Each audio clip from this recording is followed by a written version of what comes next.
नमस्कार साथियों, आप सबका पुनः स्वागत है श्रद्धा एस्ट्रो ज्योतिष में।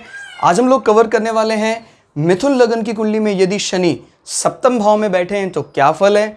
हम ये भी कह सकते हैं मिथुन लगन की कुंडली में धनु राशि का शनि किस प्रकार से फल देता है। तो आइए शुरुआत करते हैं। प्रथम भाव यहाँ से गिनते हैं एंटी क्लॉकवाइज तो आता है सप्तम, सातवां भाव। सातवां भाव क्या बताता है? सातवां भाव बात करता है हमारे पार्टनरशिप की, हमारे जीवन में जीवन साथी की, पति के लिए पत्नी, पत्नी के लिए पति, यहीं से देखा जाता है।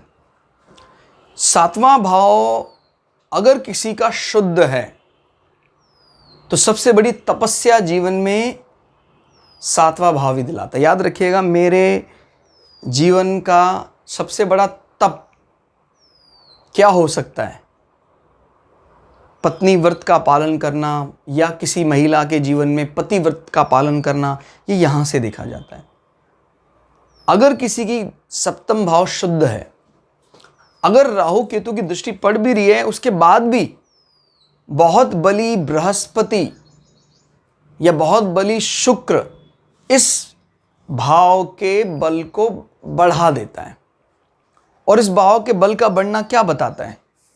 इस भाव के बल का बढ़ना यह बताता है कि आपके जीवन में अपने पति पत्नी के अतिरिक्त कोई भी दूसरा व्यक्ति लैंगिक सुख के लिए नहीं है, और यही आपकी तपस्या का कारण है। याद रखिएगा, आप कोई व्यक्ति रोता है, बिलखता है, वो दया का पात्र है, लेकिन अगर वो दया का पात्र किसी दिन ये ठान ले कि नहीं, मैंने सप्तम भाव मजबूत कर लिया है, वही दया का पात्र दूसरों को दुख से मुक्त करने के लायक हो जाता है।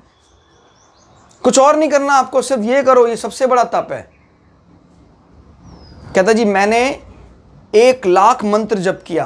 कहता जी सप्तम भाव शुद्ध है आपका, आप अपने लैंगिक शुचिता की गारंटी ले सकते हैं? कहता नहीं, कोई अर्थ नहीं रह जाता फिर उसका। तो अपने सप्तम भाव को बचा के रखिए, सभी के लिए ये सबसे बड़ा रेमेडी है। क्या हम अपने सप्तम भाव को निर्दोष रख सकते हैं? बड़ी बड़ी बातें करते हैं, हम ये करते हैं, हम वो करते हैं, क्या सप्तम भाव से निर्दोष हैं हम? कहते हैं कोई व्यक्ति कई जैसे कुंडलियों में नीच भंग होता है, इसी प्रकार से कई बार सप्तम भाव भी पीड़ित अवस्था में होता है, लेकिन वो नीच भंग से मुक्त हो जाता है। तो कारण क्या है? यानी जीवन का हो सकता है कुछ फेज ऐसा रहा हो, कभी लांछन कोई आरोप, लेकिन उसने ठान लिया कि अब मुझे अपने जीवन में अपने नैतिकता को लेकर, शुचिता को लेकर सजग रहना है। तो यकीन मानिए आपके जीवन में सब कुछ पा लेंगे आप, सारी सिद्धि आपके चरणों में गिर जाएंगी।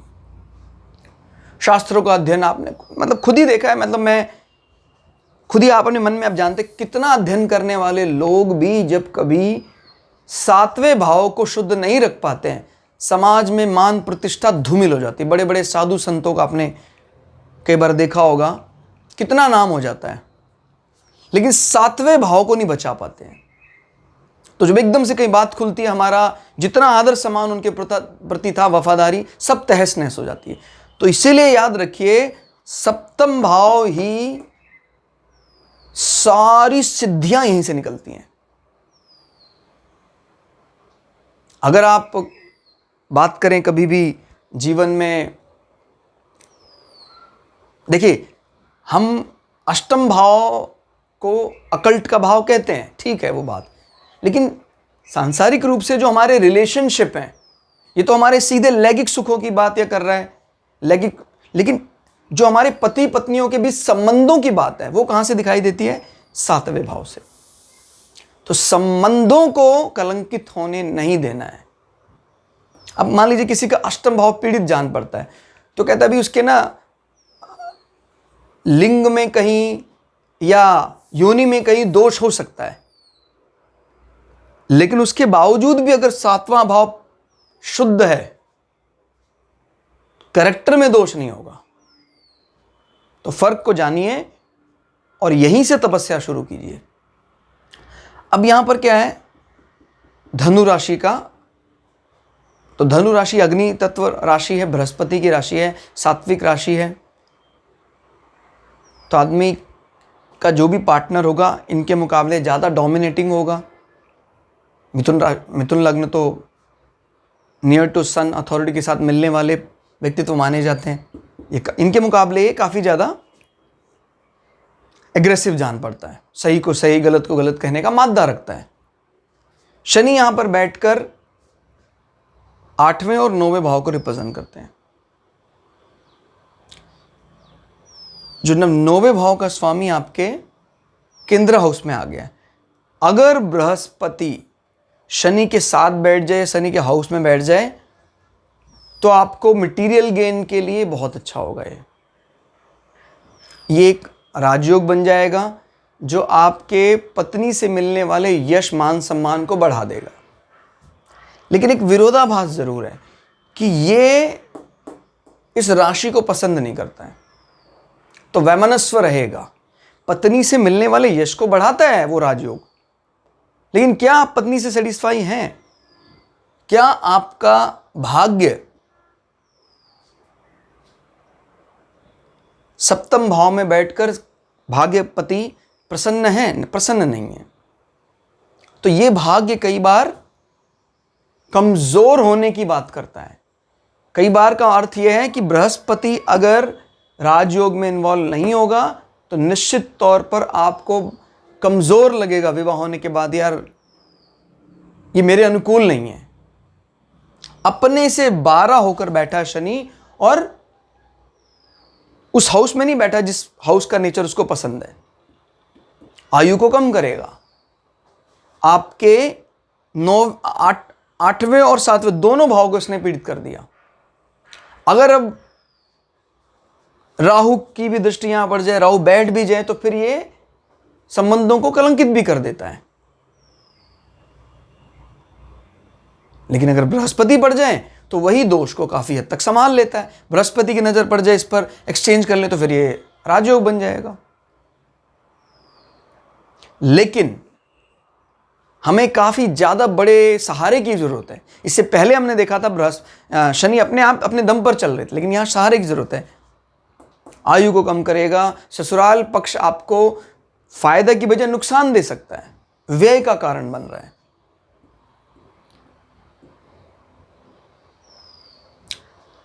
ऐसे व्यक्ति अपनी साधना को गलत दिशा में मोड़ देते हैं। क्लियर? दृष्टि की बात करते हैं। 1 2 3, ये दृष्टि थोड़ा सा सांस दे रही है हमें कि क्योंकि अपने घर का तो कोई बिगाड़ना नहीं चाहेगा, लेकिन बहुत रिलैक्सिंग मूड में नहीं है शनि। 9वां भाव यानी आपके पिता, धर्म, आपके भाग्य को कुछ सहारा देने का प्रयास जरूर करेगा, लेकिन शनि अभी बहुत ज्यादा मूड में नहीं। एक बात और याद रखनी, काल पुरुष की कुंडली में ये पिता को रिप्रेजेंट करता है 9 नंबर। तो अगर 9 नंबर भी पीड़ित है और 9वां भाव भी पीड़ित है तो पिता को निश्चित रूप से कष्ट होता है। मैंने अभी कल ही एक कुंडली देखी जहां पर यहां था 12 नंबर। यहां देखने पर तो ऐसा कुछ नहीं लग रहा था कि उनके पिता कोरोना के कारण एक्सपायर हो गए, लेकिन थोड़ा सा विचार किया तब पता लगा कि 9 नंबर यानी 9वीं राशि अष्टम भाव में पड़ रही थी। 9 10 11 12 यहां पड़ रहा था ना, क्योंकि वो कर्क लग्न की कुंडली थी। तो ये पीड़ित हो गया। यहां पर राहु बैठा हुआ था। पिता को भयंकर कष्ट हो सकता था कहीं ना कहीं राहु की दशा, अंतरदशा, महादशा में प्राण घातक कष्ट। और फिर यहां बैठकर राहु इसके स्वामी पर भी नजर बनाए हुए था 9वीं दृष्टि से, तो पिता को उसने छीन लिया। तो राहु की दृष्टि कई बार प्राण घातक हो जाती है। और यह जरूर देखना है कि काल पुरुष की कुंडली में जो 9वीं भाव में 9वीं राशि, ये तो पीड़ित नहीं है। अगर ये पीड़ित तो पिता को कष्ट होगा, और अभी पीड़ित अवस्था में दिखाई दे रहा है ये। कहीं अगर ये भी पीड़ित हो गया तो फिर पिता को निश्चित रूप से बहुत ज्यादा कष्ट है। 3 7 शादी के बाद हालांकि आपकी पर्सनालिटी को बढ़ाने का काम करेंगे, लेकिन शनि क्योंकि बहुत ज़्यादा अच्छे नहीं है तो इस पर्सनालिटी को ज़्यादा दिन तक आप एंजॉय नहीं कर पाएंगे। 7 10। भवन का सुख मिल सकता है, मटेरियल गेन आपको मिल सकता है, वाहन का सुख आपको मिल सकता है विवाह के बाद, लेकिन ये संबंधों को कमजोर कर रहे हैं। हमें बेहद जरूरत है इस समय बृहस्पति के सहारे की। बृहस्पति का सहारा मिलते ही ये सारे अवरोध मिट जाएंगे। फिर आपको ये भी कह सकते हैं भाई शनि यहाँ बैठकर आपके ना सिर्फ मटेरियल गेन को बढ़ाएंगे, माता के प्रति संबंधों में भी एक प्रकार का अनुशासन या भक्ति या संन्यास की बात करेंगे। क्लियर होगा? तो याद रखिएगा, हालांकि बुध और शनि तो वैसे भी मित्र हैं, लेकिन अगर मान लीजिए हम चंद्रमा को यहां पाते हैं, चंद्रमा और शनि के योग को, तो फिर मां को और ज्यादा सीरियस बना देता है। लेकिन ऐसा चंद्रमा अगर कृष्ण पक्ष का हो तो ज्यादा अच्छा है, जब शनि के साथ संयोग बनता है। शुक्ल पक्ष में फिर वो विरोध दर्ज जाते हैं, तो उनके बीच में तनातनी चलती है। तो दोस्तों आज की क्लास में इतना ही। क्लास आपको कैसी लगी कमेंट करके जरूर बताइएगा। मिलते हैं अगली क्लास में, तब तक के लिए जय श्री भगु पराशरा, जय श्री शुक्राचार्य, नमस्कार।